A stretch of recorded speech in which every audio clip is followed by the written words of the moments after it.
Hey there, welcome to the sportsbookreview.com NCAA show. My name is Sam Walter. And I'm Christopher Giannini. We are here to take you around the world of college football. And but before we dive in, we got a great show coming up today. Please take a second, tap on that subscribe button, the like button down below, share us with your friends, and make sure you hit that bell just so you're notified every time we go live. Also, be sure to check out sportsbookreview.com for all your gambling needs. They've got reviews of the top online sports books, latest odds, futures, and more news and notes than you could ever imagine. Chris, today we are talking over-unders for the season, the year-long lines. Got some real interesting stuff coming up here for everyone today. Chris, why don't you lead us off? Where are we getting started? Well, I feel like I am contractually obligated to always take a shot at Alabama. And, Absolutely. It's a school I don't like, and that's okay. They beat me up all the time. They bully me. They have for most of my life, and that's why you don't like them. So yeah, you got to build some hate, right? That's right. I am going. That's part of college sports. I am going to go under the Alabama 11.5. There you go. This team has never gone undefeated back-to-back seasons. It's never happened. All right. I know they're really good, but they have lost a lot of guys. Do we just assume that they're going to be a quarterback now? I'm certain that whoever the new hot young stud is amazing. Okay, he's already made over $1 million in NIL, and Saban goes out there and tells everybody about it, and that's fantastic for him and his family. But I just think at some point in time, you're going to run into a bump in the road. I'm not saying it's total catastrophe here, okay? Don't burn down Tuscaloosa yet. But, I mean, you can. You wouldn't hurt my feelings. At some point, you got to play A&M. You still got to play LSU. I think we're going to be a lot better. Not that we're really a threat to you. Ole Miss almost got you last year. And Lane Kiffin is, if there's one game on the season that he wants, it's that one. You got to go to Florida. Every year, even when Auburn is bad, Auburn is a threat. To say they wouldn't lose a game, one game, is kind of crazy. I'm going to go the under. Give me the under at 135 is the numbers. I apologize. I like it. That's a great call. I grew up in Boulder, Colorado, the home of the Colorado Buffaloes, and I was looking last year at a team that almost went to the Pac-12 championship. Yeah, last year was weird for all sorts of reasons. Last year, their starting quarterback, Sam Neuer, former safety. So he was a converted safety playing quarterback, did well. He got hurt. He transferred to Oregon State. So there's a new quarterback in town. JT Shrout came in from Tennessee. Before I get ahead of myself, their number is 4.5, and I'm going over. This team was better than I think a lot of people thought last year. And this year, Jarek Broussard, their Pac-12 Player of the Year, back at running back. They got Jerry Rice's son at wide receiver. They got Laviska Shenault's brother. So some family lines running deep in the wide receiver core. Their defense was bad last year. Their defensive coordinator, they got a new one in. They got to get better. And they will get better because you can't get much worse. They were 114th in run defense last year. That will improve. 4.5 is not that big of a number. I'm looking at their schedule. Northern Colorado, Arizona, Oregon State. Those are 3 wins right there. Sure, they're probably going to lose to A&M, Oregon, Washington, Southern Cal, and probably Utah, although that could be away. Then take 2 of Minnesota, UC, State. And while, Cal's improved, UCLA is probably going to be decent. I think 2 of those are gettable. So, give me the over 4.5 minus 110. There you go. Not a bad pick. I am going to go with my next pick. I'm going to go with the Liberty Flame. Listen, Hugh Freeze has this team cooking right now. They've got a quarterback in Malik Wills that is a transfer. He was there last year, came in from Auburn. It looks like Auburn let the wrong guy go. And man, there's a world, we didn't talk about him. We never brought his name up in the Heisman Trophy video. Maybe we should have. There's a world where this team is really, really good. Their number right now is sitting at 9 minus 130 to go over. I'm taking that 130. I'm going over, and I'm not afraid of the 9. I think there is a slim sliver of chance this team could go undefeated. They got to go into Oxford. They're going to play Ole Miss. They could lose a game or two. I don't see them losing 3. I just don't see 3 losses on the schedule. Hugh Freeze is a hell of a coach. Forget about what you think of him as a person. Football coach, really good at that. Nice. Their schedule isn't that tough. So, and 9 should definitely be doable for them. I'm going to go to the Big Ten, coming to you live from Chicago right here. I'm straight in the middle of Big Ten country. Let's talk about the Michigan State Spartans. They were bad last year. First year under Mel Tucker, new head coach who came over from Colorado. Their number is 4.5. I'm going under. I mean, they're in the Big Ten East, which is loaded. I mean, Ohio State is Ohio State. Indiana is good. Penn State should be back. Michigan should be improved from last year. And Michigan State, they were decimated by injuries last year. They got really knocked around by COVID last year. But they're going to be starting a new quarterback. Their quarterback from last year transferred to Northern Illinois, Rocky Lombardi. He's out. So they're trying to figure out who they're going to have a quarterback.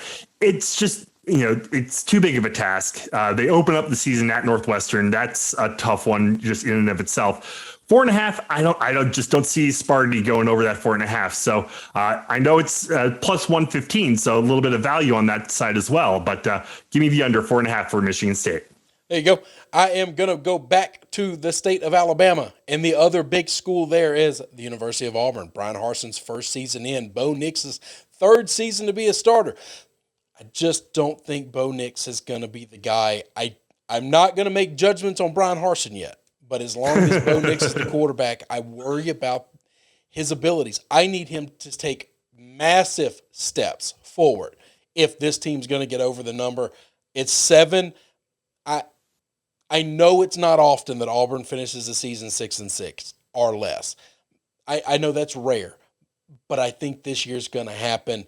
I can't see 8 wins to lose this bet. I'm laying a big price. It's minus 150.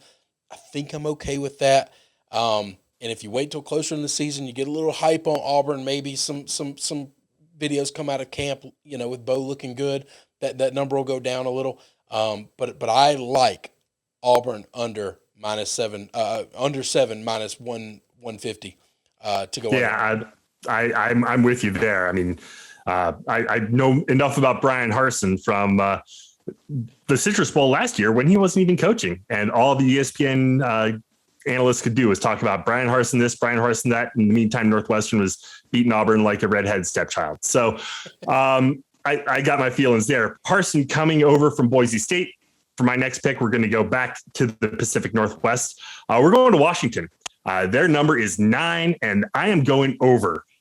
You're getting plus 110 on that. They won the Pac-12 North last year. They couldn't play in the Pac-12 championship because of COVID. But that's a solid team from last year. Jimmy Lake now with a whole other year under his belt. It's a sleeping giant up in Washington, guys. Seattle, they're getting it done there.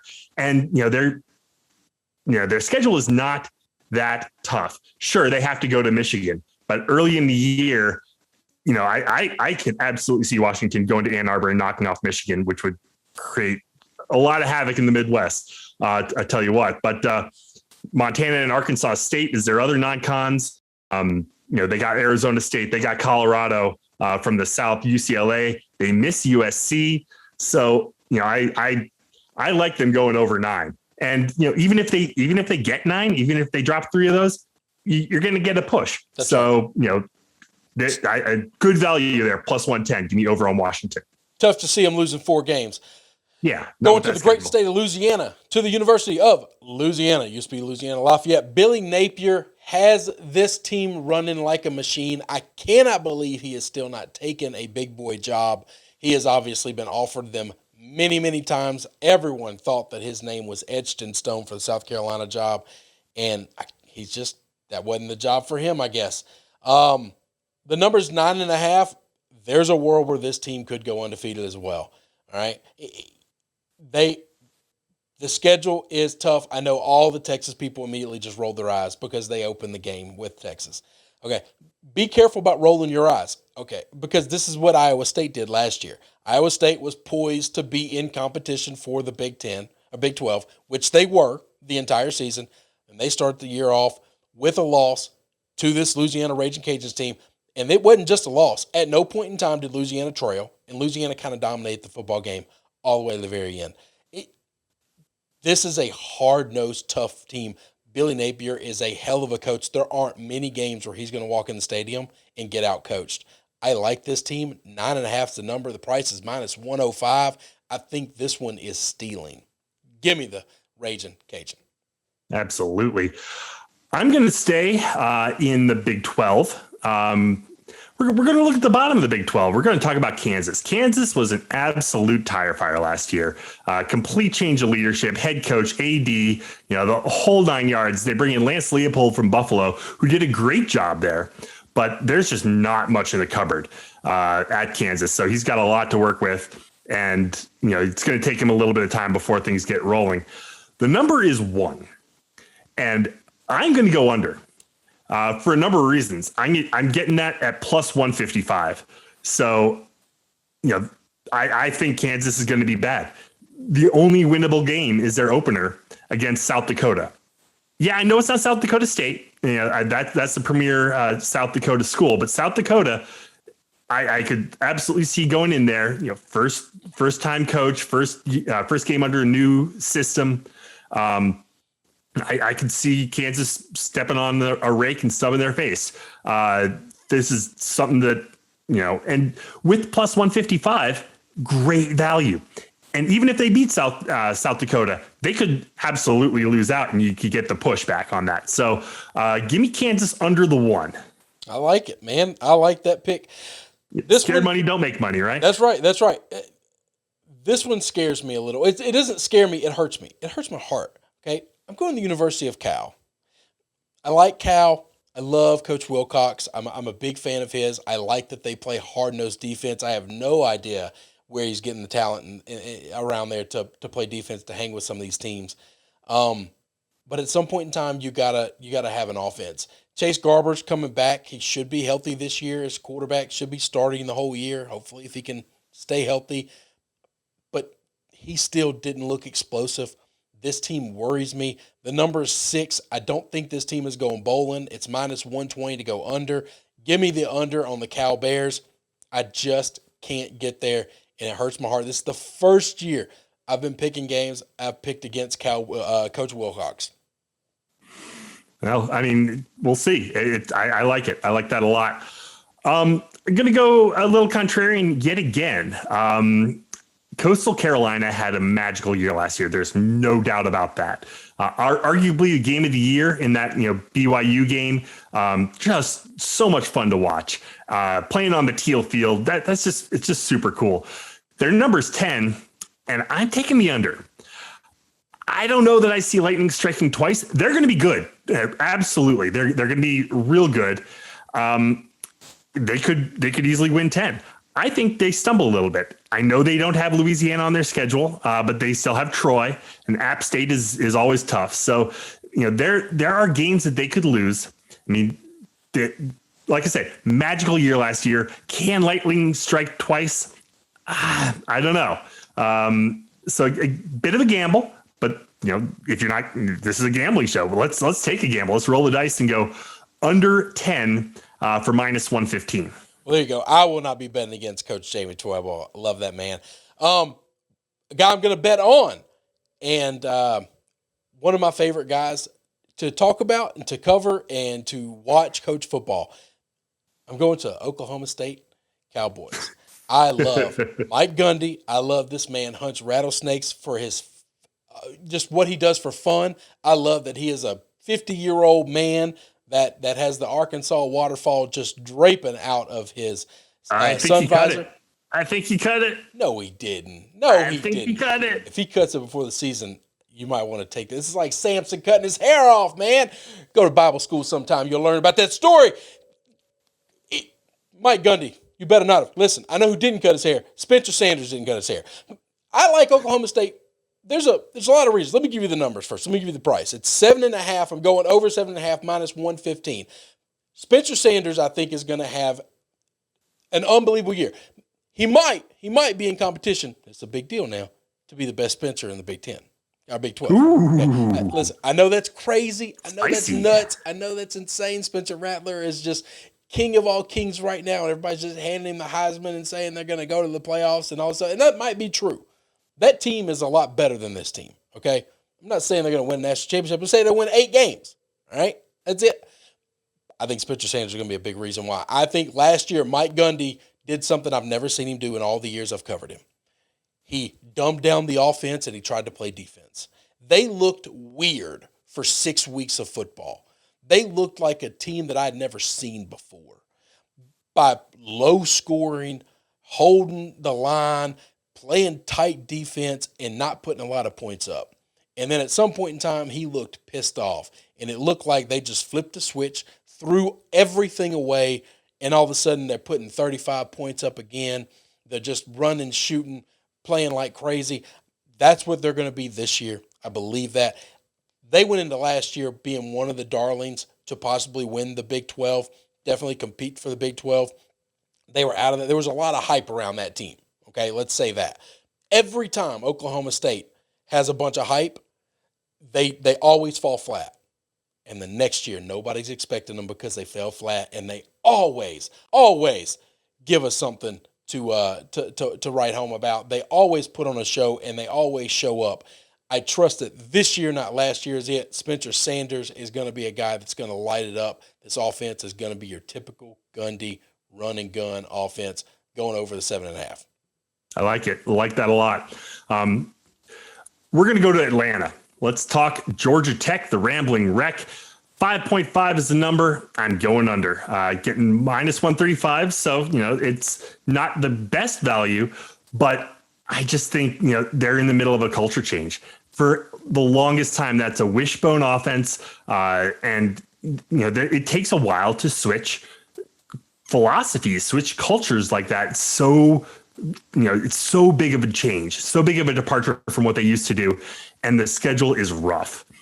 They got Clemson. They're at Notre Dame. Just looking through their schedule, Northern Illinois, sure, winnable. Kennesaw State, sure. But, North Carolina, Pitt, Duke, yeah, they could probably win, but, that's 3. Just looking through the rest of the schedule, Virginia Tech, at Miami, Boston College, at Notre Dame, Georgia.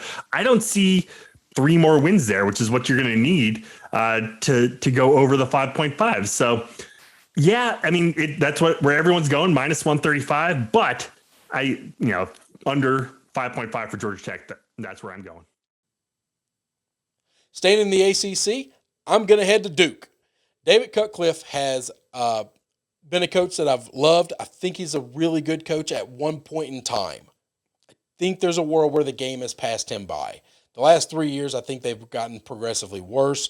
I don't know that this year they're going to be any better than they were last year. Maybe a touch worse, which is bad news for them.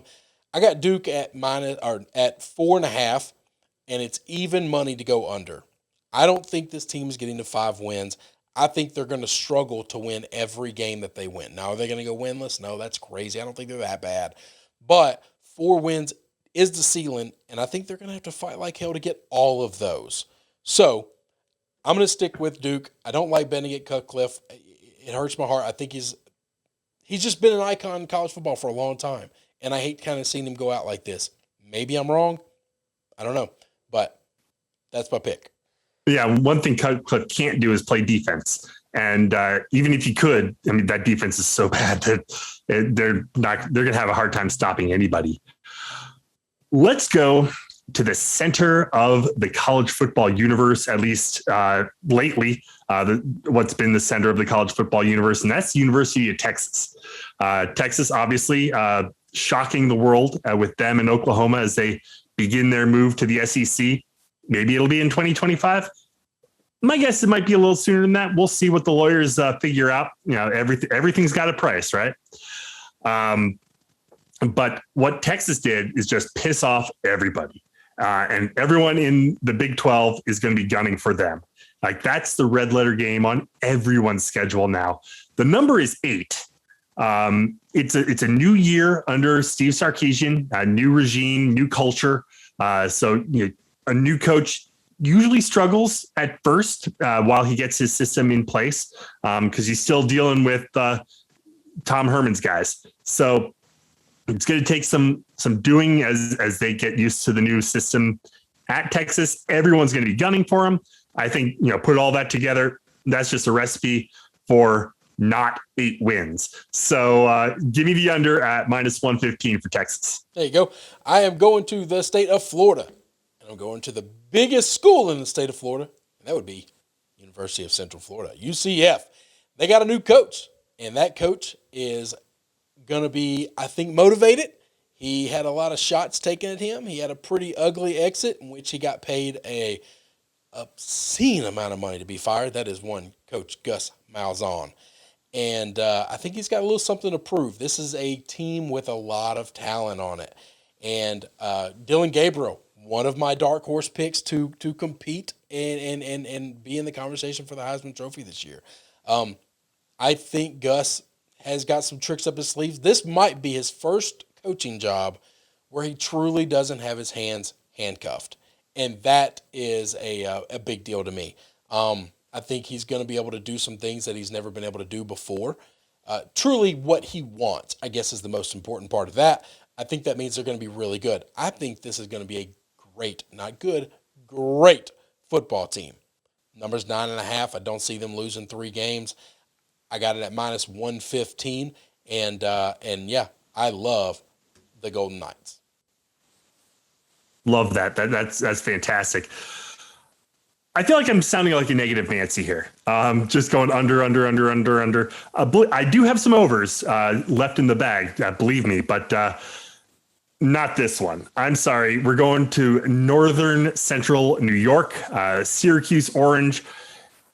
They've struggled so much. I love Dino Babers. I thought that was an inspired hire when he made the move to Syracuse. He did great early on, but has just been fading. And last year was terrible. And the number's 3.5. It's -140 to take the under.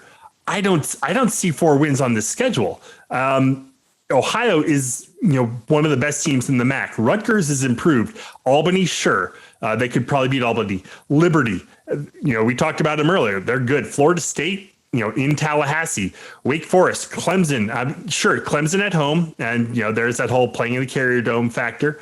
At Virginia Tech, Boston College, Louisville, NC State, Pitt. I don't see 4 wins on that. Yeah, it is -140, but it, like I say, it breaks my heart because I do really like Dino Babers. And I think given the right situation, he could be a really good coach. This isn't the right situation for him. So give me the under on Syracuse. Yeah, I wanted him to be really good as well. That one hurt as well. This is a team I take shots at a lot. Sam, I know you take shots at them a lot. We have reveled and enjoyed their sorrows. I will say they got a great fan base. Their fans are unbelievable. Nebraska Cornhuskers. 6.5 is the number. I'm going to go under at -140. This is a fan base that shows up in spite of the fact that their team gives them no reason to be there. They have not been good under Scott Frost. Everyone thought he was going to be the savior of the world there, and he just hasn't been. Can't explain it. Don't know why. All I know is I think this team's going to struggle to make a bowl game. I don't see them getting to 7 wins. I don't know what that means for Scott Frost and his tenure there. But I know that Nebraska has bigger problems than head coaching. They've got to figure out who they want to be and what they're going to look like in the world of playing football. I think that's got to be more important because we're done with the days where the best offensive linemen in the country live in Nebraska and want to go play for the Cornhuskers. That we're done of the days where some of the best defensive talent in the country lives in Nebraska and wants to go play for the state school. Those days are gone. They are struggling to get top 100 guys, not just top, 25 guys, not just a bunch of 5 stars or 4 stars. They're struggling to get any stars, okay? And the ones they've gotten haven't panned out. At some point in time, you've got to pivot, I think, and try something different. I don't know what that is. I'm not going to begin to speculate right now. I wish Nebraska was better because I think it's good for college football to have some of these older teams be better. They're just not. I'm taking the under. I'm taking the money. I'm completely agree with you there. And I have no love for Nebraska. Like I say, born and raised in Boulder, Colorado. That Colorado-Nebraska rivalry went really, really deep, and now with them in the Big Ten. But yeah, something's not working. I mean, you mentioned the stars that aren't going to Nebraska. The ones that are, like Wan'Dale Robinson, are transferring out. So yeah, it's Nebraska something needs to change because it ain't happening. I'm totally with you on that under. I'm going to go to SEC country. Let's talk LSU. Your boys, the Tigers. Okay. 8.5 is the number. Sure, their possible starting quarterback did just undergo shoulder surgery, but I think last year was an anomaly. Are they going to be the LSU of 2019? No, they're not, because that was a special season. But 8.5 is their number. That is doable, I think. They play tough. They will play tough. And I really like LSU to go over that 8.5. Minus 115 is the number. Give me the Tigers. I'm the over. All right, that makes me feel good. I appreciate that. I'm very nervous and anxious about this season. I do think that I hate it that Miles can't compete for this job, but he wasn't the foregone number one guy to begin with. It was very much a virtual coin flip between him and Max, and for who was going to be the starter. So there's a world where they didn't lose their starter, but you don't want to see it happen. You want the depth. I appreciate that. You kiss my ass, I'm going to kiss your ass, okay? I am going to yours and my Northwestern Wildcats. All the people on here know the last couple of years I have been pulling for this team. I love this team. I think they are a really, really fun team to watch because this is how I grew up watching football. Okay, Sam, my team doesn't play football the way I used to watch football anymore, okay? Ole Miss doesn't play that way. LSU damn sure doesn't play that way. It is all offense. The defense is flashy and hard hitting and ball hawking, but not grind you to a pulp, okay? The Northwestern Wildcats are going to grind you to a pulp on both sides of the football. You want to pick a fight? Don't let it be with either one of the defensive line or offensive lines. That's not a fight you want to be in. They're rough. They're tough. They're going to run the football. They're going to control the line of scrimmage in every game in which they play. And I think I like Bajakian a lot. I think Bajakian went and got his transfer quarterback to come in and play quarterback. He didn't inherit somebody who had a lot of skills and a lot of talent. He's bringing somebody in, I think, that's his guy. I think your offense is going to be better than last year.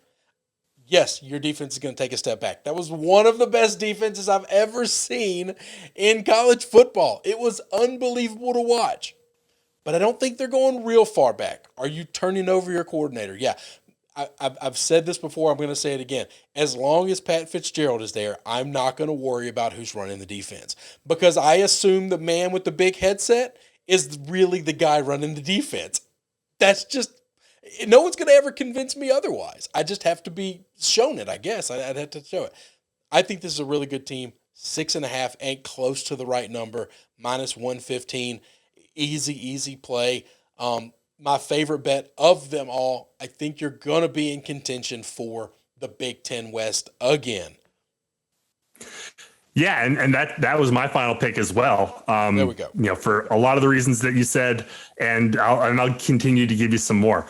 Everyone has been harping on the number of players returning, the number of returning production from last season, and people are harping. There's not a lot of returning production. Well, Cam Porter, the number one running back, didn't even play until the second half of the season and didn't even start until like the last third. And he still led the team in rushing. So, we're going to get a full season of a really dynamic running back, plus, a really solid roster is stable behind him. So that offensive line you mentioned, Rashawn Slater, first round pick by the LA Chargers. He didn't play last year. You know who did? A true freshman by the name of Peter Skoronski, who happened to be a freshman All-American, stud left tackle, and he is back for at least 2 more years. I wouldn't be surprised if he left early because he's got what it takes to play at the next level. He's phenomenal, and he's just a kid. So, with him anchoring the left side of the line, new quarterback, Ryan Helinski, probably going to be the starter coming over from South Carolina. But, with that offensive line protecting for him and, a lot of the wide receivers are changed. Guess what? Last year, the wide receivers weren't all that good, and the guys behind him have a lot of potential. Stephon Robinson comes over from Kansas, a speedster out at the wideout, and will be able to look a little bit more vertical as well. On the defensive side, Greg Newsome, first round pick by the Cleveland Browns. He was a cornerback there, but he got hurt a little bit last year. And guess what? When he did, the guys who came in to take over for him didn't miss a beat. That secondary is insane. Brandon Joseph, All-American as a freshman. He's a safety, 6 interceptions in a short year last year. He's phenomenal. He's going to be, leading that secondary, intercepting balls left and right. Linebackers, Chris Bergen at linebacker. He's back from last year. Sam Dutt Miller, their team's sack leader from 2 years ago. He's back after skipping last year, opting out. The D-line is looking great. Jim O'Neill is the new defensive coordinator. He comes over from the Las Vegas Raiders. God, it's just still going to take me a while to get used to saying. Mike Hankwitz, 50 years of coaching. He retires last year. He was phenomenal. Amazing coach. I thought should have won the Bryles Award last year. Should have. Absolutely should have. But Jim O'Neill comes in, but all the position coaches are the same. So you've got consistency. O'Neill had been a grad assistant for Pat Fitzgerald back in the day. So he knows the program. He understands it. He's not coming in to make waves. He's not coming in to change things up. What he is going to do is make things even more dynamic. He's going to show different fronts. He's going to show confusion and havoc. And it's going to be a pain in the ass for any other Big Ten quarterback. Northwestern 6.5. Give me the over all day and twice on Thursdays. I'm excited for this season. Cannot wait. That's all the picks I've got, Sam. Yeah, and that's all I got as well. So guess we're going to wrap it up there. Thank you so much for watching. If you like what you saw, hit that subscribe button. Head on over to sportsbookreview.com for all of your gambling needs. Study up on which sports books are going to be the best for you. Find your odds, find your futures, everything you need to know there. You can find me online on Twitter at numtenor21, NUMBTENOR21. You can find me at Chris B. Giannini. Again, thanks so much for watching. We really appreciate it. We'll see you next time. That's Chris. I'm Sam. Thanks a lot.